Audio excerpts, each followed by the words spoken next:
because he blatantly, openly, very clearly, provably lied last time he spoke to them. He was giving evidence about the decision of the West Midlands Police and Birmingham City Council to cancel, to basically ban Maccabi Tel Aviv fans, football fans, from attending a football match against Aston Villa late last year in Birmingham. Let's talk about this right now with Jake Wallace-Simons. He's author of Never Again, How the West Betrayed the Jews and Itself, and joins us now. Good afternoon to you, Jake. Hi, good afternoon. Thank you so much for joining us. Now, look, this is a complicated story. It's been going on for quite some time. Can you just run us through what has happened and why there are big question marks about the future of this chief constable over what he claimed had been the reasons behind the ban on the Tel Aviv fans? Yeah, I'll do my best. It is quite complicated. So I think the best way to look at it is in terms of a timeline. So it begins on October the 29th last year when the draw took place, and Maccabi Tel Aviv, the Israeli team, were drawn to play Aston Villa in November. A couple of days after that, within the week, Jeremy Corbyn and Ayub Khan, the local Gaza independent representing Aston Villa, launched a petition to ban Maccabi Tel Aviv from playing. And they gave three reasons for that in the petition. You can go back and read it. Two of them are regarding to their identity as Israelis.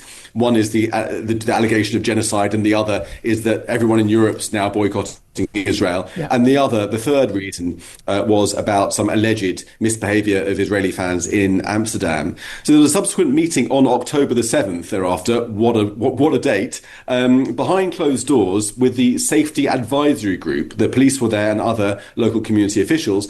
And West Midlands Police said that they admitted they favoured banning the Israeli fans, quote, in the absence of intelligence. So they didn't have any evidence, but they thought it was a good idea to ban them anyway.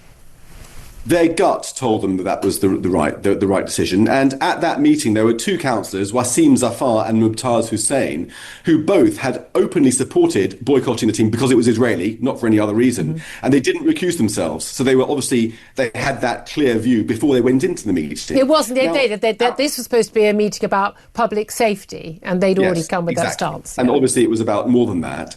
Now, the police outrageously, later on, that line about in the absence of intelligence was redacted from official documents that were released after a Freedom of Information request. They were trying to cover their tracks, apparently. And it only came to light after the Sunday Times managed to get the full unredacted document leaked over the weekend. So that's one example of why Craig Guilford should have lost his job, in my view, already. But then it gets worse and worse, because on October the 9th, 2 days later, a Birmingham Council official wrote to the police saying, look, can we get, the quote was, a slightly more clear rationale for the ban, as it could be considered anti-Jewish sentiment. Who knows? It could be seen that way. Can I just have a bit more detail as to why you're banning these fans? And then, lo and behold, after that, a week and a half later, the police turns up some more significant intelligence, which turned out to be exaggerated. So it was things like they'd looked at 12,000 Dutch officers were deployed to deal with the football game in Amsterdam. They'd exaggerated it to 5,000. They later talked about Israeli fans chucking people in the river, which wasn't backed up by the Dutch. Dutch police ridiculed West Midlands Police, said it was total rubbish, none of it happened. But basically the claim was there's been trouble from these fans before. And let's face it, Maccabi Tel Aviv have got something of a reputation, but there had been trouble in Amsterdam, full-scale riots they were claiming, and the Maccabi Tel Aviv fans were to blame, and that's what they claimed, that's what the Amsterdam police had told them, despite the fact that the Amsterdam police, in all of their public statements, in court evidence, in a later inquiry, made it very clear that the issue that happened in the Amsterdam match was absolutely down to local Islamist groups going on what they openly called on social media a Jew hunt, attacking Jewish fans from Israel, deliberately going out the way to, and virtually everybody who's prosecuted was somebody from that side of the fighting. Institutionally biased towards Muslims. That's my conclusion. They are accused of lying about why they banned Jewish Maccabi Tel Aviv from coming to Britain to play Aston Villa, fabricating evidence and then not telling the truth to the Home Affairs Select Committee. They were urged to ban Maccabi fans by local Muslim MPs like Ayub Khan. Many residents have raised concerns about the football match, which is due to take place on the 6th of November. Maccabi Tel Aviv. We've all seen those harrowing images from Amsterdam.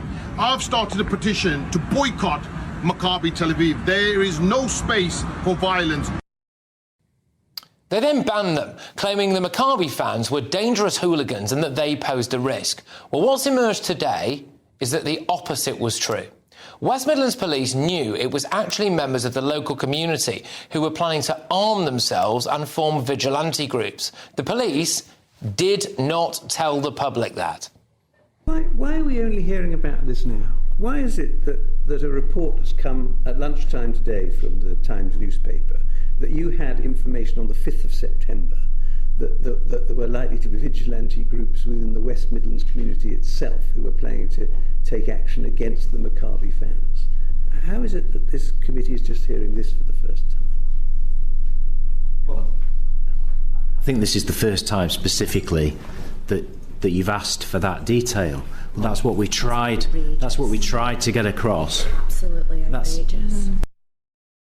Absolutely outrageous. So it was Maccabi fans who needed to be protected, possibly from groups like this.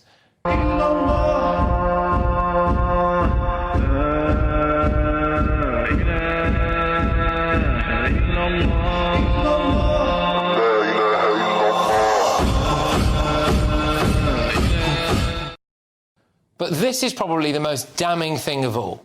West Midlands Police have been accused of fabricating evidence to justify banning the Israeli fans. Records show they admitted that they wanted to ban them initially, quote, in the absence of any evidence. And then, when they were challenged over the ban, they found the evidence to justify that ban. So they say that they'd spoken to Dutch police about the risk that Maccabi fans posed. This was after Maccabi fans were attacked by baying mobs of what appeared to be Middle Eastern and North African hooligans in Amsterdam.